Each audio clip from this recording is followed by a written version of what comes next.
দান সৎকা করার জন্য সম্পদ লাগে না, আমার কথা শুনে। দান সৎকা করার জন্য সম্পদ লাগে না, কলিজা লাগে, মন লাগে। বহু বড় বড় মানুষ আছে দান সৎকা করতে পারে না, কোটিপতি, জাকাত দেয় না, আছে না? আর বহু গরিব মানুষ ভ্যান চালায়, কৃষিকাজ করে, দেখবেন 100 টাকা দান করে দিল। মন থাকতে হয়, মন, কলিজা বড় থাকতে হয়।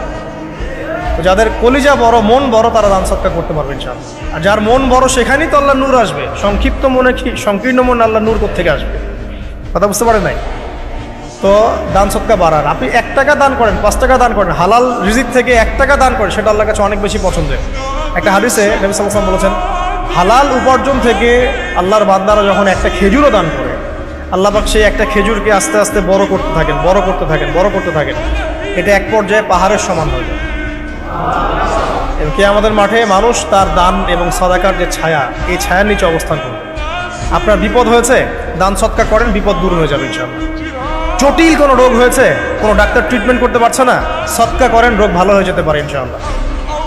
সৎকার ব্যাপক ফজিলত আছে। সদাকা, দান, সদাকা, দোয়া, এগুলো তাকদিরের যে বিপদ আপদগুলো আছে না, ঝুলে আছে, আমাদের তাকদিরে বিপদ আছে না অনেক, এগুলোকেও সরিয়ে দিতে পারে আপনার।